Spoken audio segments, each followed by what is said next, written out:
Still annoyed about the Palace game? Yeah, me too. Thankfully, Spurs have got an opportunity to put it right straight away with a game against Man City in the Carabao Cup 4th round tomorrow. Welcome back to the Bowman YouTube channel. I hope you guys are doing well. If you are new around here, please do make sure to subscribe, like the video as well. We're going to be previewing the game as we always do. We're also going to be breaking it down on Thursday and hopefully talking about a Spurs victory and an entry into the 5th round. And hopefully, Spurs can break our trophy drought. In this video, we're going to talk about how I think Spurs should set up in this one, how I think we can actually really hurt them. There's a vulnerability that City have shown this year, and I do think Spurs can exploit that. So we'll get into that in a little while. We're also going to talk about how Man City might set up. I've kind of had a little bit of a stab at it here. Pep Guardiola has promised rotation, so I'm holding you to that, Pep.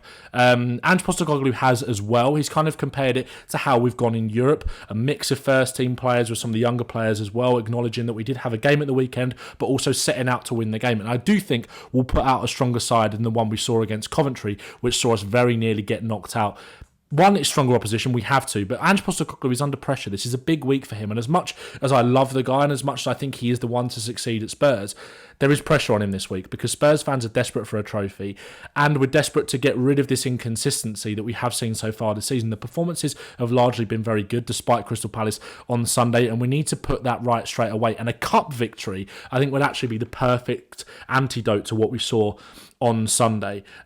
Here's how I think Spurs should set up. Do I think Mikey Moore should play for the 3rd game in a row? Potentially not. Do I really want to be starting Timo Werner in this one? Maybe not. But for the way that we can hurt Man City in this one, I do think Werner is the way to go. I've picked out a handful of key players who I think can really hurt Manchester City tomorrow. Those are Brennan Johnson, Dominic Solanke, Dejan Kulusevski, Pape Matar, Jed Spence, and also Timo Werner. Look, I think Manchester City have shown a real vulnerability and fragility on the counter-attack this season. They look very open in transition, and they are massively missing Rodri, not just for his on-the-ball ability, but this guy's a Ballon d'Or winner. We know this. We saw this last night. City looks so much more open and vulnerable on the counter-attack, and when they come up against teams with big physical profiles who are direct, strong runners with the ball, they come under big pressure and have severe problems. We saw that at Fulham at the Etihad a few weeks ago, and we saw that when they won away at Molineux last weekend. That was really where I noticed it for the first time, but I've dug a little bit deeper and I've got a few more examples to show you of where they have been caught on transition with teams with strong direct runners. Pape Matar, key for me tomorrow. Dejan Kulusevski is that creator but that ball carrier. Key for me tomorrow. Solanke, that physical profile up front that can bring other players into play and unlock Spurs' ability to be dangerous on transition. Against West Ham last weekend when Spurs were at their best, Pape Matar was that game-changing substitution at half-time that made the game more transitional, stretched it, allowed West Ham onto us a little bit more, and we picked them off on the break with his legs and also the legs of Dejan Kulusevski and Dominic Solanke. I spoke about Dominic Solanke in that game being the facilitator for Spurs' ability to be dangerous on transition, and despite the fact that he has started pretty much every game for us when he has been fit this season, tomorrow isn't the opportunity to rest him for me tomorrow. I don't think you do that. I don't think you play Richarlison. I think you need someone up there that is really going to hold the ball up, be a physical presence in that midfield, drive at Manchester City on the break. And I think Dominic Solanke has to play. That brings Johnson and Werner into the game for me a little bit. Look, I do think there's a good chance he starts Destiny Udogie actually tomorrow. Instead of Jed Spence. Jed Spence is back into the fold. Obviously, we're missing Wilson Odegaard and Heung-Min Son, as we know. But at left back, Jed Spence is back, and he might well play. And again, he is a direct runner and can really hurt teams in transition. We saw that against Coventry. That's where he got his goal, and I think he could be key for us tomorrow if he does play. But also, Destiny Udogie, I'd be tempted with Jed Spence's, soon, the quick return, obviously, from injury. He's only just come back. I would be tempted to stick with Destiny Udogie tomorrow. Again, we've got a huge game against Aston Villa at the weekend. You have to wrap these players up in cotton wool to a degree, but Spurs have got to go and win something. We've got to try and win this cup and go at City tomorrow because Pep Guardiola has promised rotation. He says Man City will not waste energy on their Carabao Cup tie against Tottenham due to a congested schedule the club cannot handle. And then today he said that I'm going to think against Spurs, maybe some players from the academy, and we'll see tomorrow. I've kind of had a little bit of a stab at putting the City team together, as I said, but that is a midfield there I think you can really, really get at on transition. And I think those quick, direct, strong runners of Sarr, Kulusevski, Solanke, Johnson, Udogie or Spence and Werner, I think can really hurt the City side and get in behind them and run at them. I've got some examples to show. John McKenzie from The Athletic did a good piece of analysis on this because it was something that he'd spotted as well. And we'll come to that shortly. But the Wolves game, where I watched City last weekend, was maybe where I'd sort of first noticed it, really. And then I went backwards from that. So Wolves' goal in that game comes from Jürgen Strand-Larsen getting on the end of a sweeping kind of Wolves move. Long ball out to the right from Semedo. Look at the amount of bodies that City have committed forward there. Semedo is able to get across him from the right and Strand-Larsen gets onto it. Again here, Ait-Nouri and Cunha, two big physical runners, two dominant physical profiles who are good at carrying the ball. Break forward here, combined back into Cunha, and he gets a shot away from long distance, which is saved. But the Fulham game is really where they were hurt. And look, Spurs don't have Adama Traore, who was kind of the main protagonist for the problems that Fulham were causing City on that day. But we do have strong, physical, capable ball carriers in Solanke, Kulu, and Sarr in that midfield especially. And that brings in those wingers into the game in Werner and Johnson. And again, like I mentioned, Udogie or Spence at fullback as well. John McKenzie, when I was kind of looking for some screenshots and some examples to show you, he actually kind of did a little bit of a thread on this himself. And he spoke about one of the reasons Man City keep getting cooked in transition is that their midfield is simply way off the pace from a physical point of view. In the league, they have kind of been starting with Kovacic in there, Bernardo Silva, Phil Foden. Nunez was playing in there, but he's kind of moved out wide with the injuries that Man City have got. Gundogan didn't start at the weekend, but will probably start tomorrow. Has looked way off the pace, and there has been a huge drop-off since Rodri has kind of come out the team.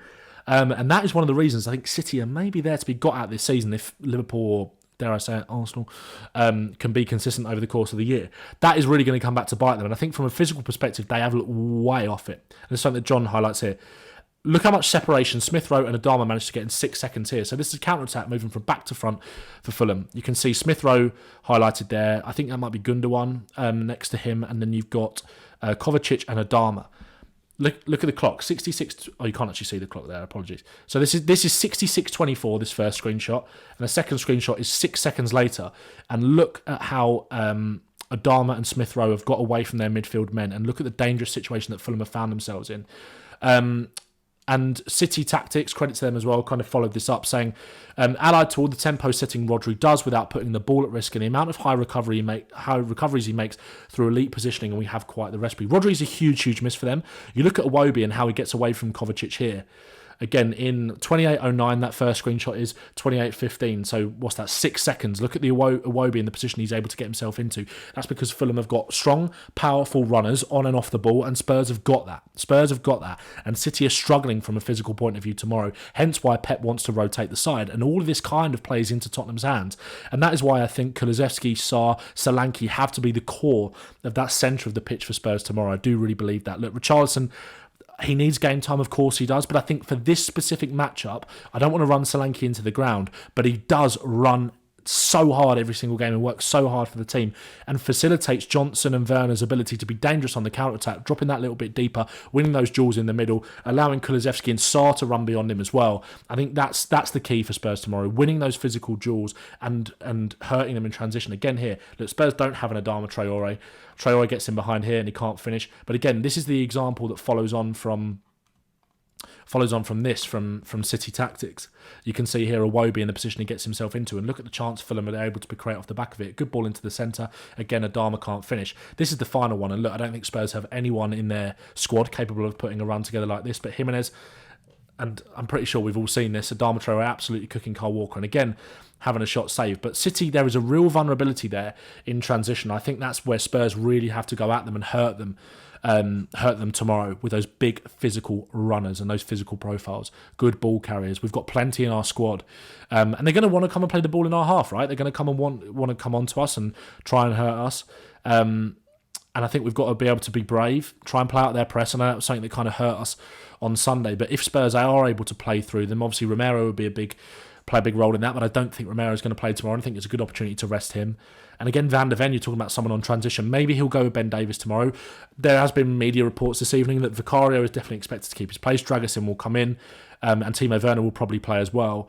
And I think that's probably the right decision. I don't want to run Mikey Moore into the ground at such an early stage, although I would be excited to see him on the team sheet tomorrow, of course, because it's a really good opportunity for him to prove how good he is. He didn't really get that on Sunday. Thank you to everybody who did watch the match review on the breakdown of the Palace game on Sunday. We did learn a lot from that. It was more views than I'd usually get after a loss, and look, I'm not in it for that, of course, but I'm glad that you guys are still enjoying the content and absorbing that, even when we're not going well, because you can probably see there the big difference in terms of when we win versus when we lose.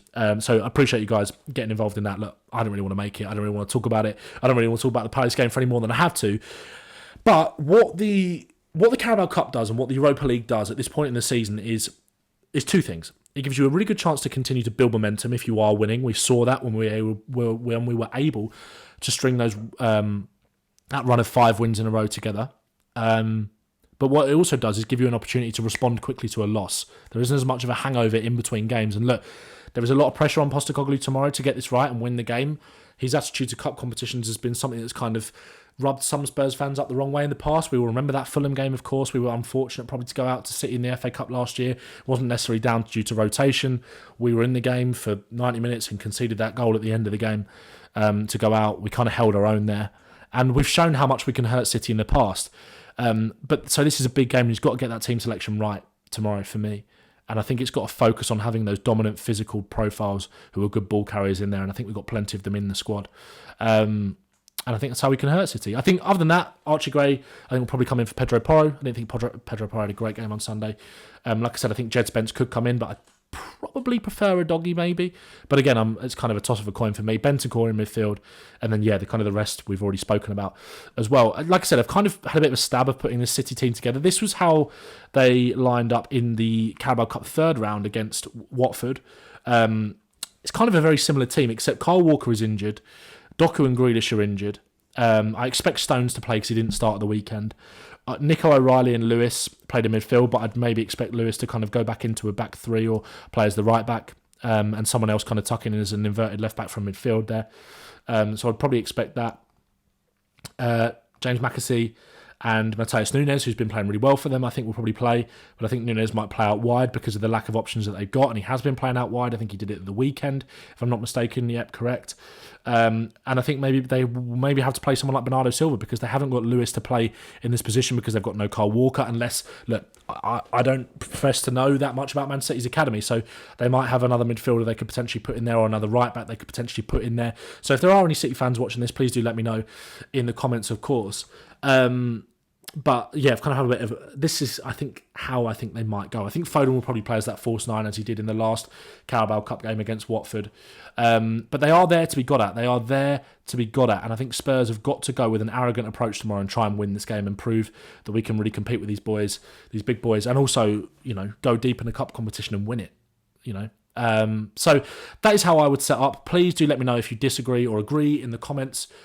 Please let me know your score prediction, of course, as well. And kind of just give me your kind of general thoughts going into this game. And I want you to answer the question for me about kind of, I guess, prioritising the league versus prioritising the cup. We've got a good chance to win that Europa League.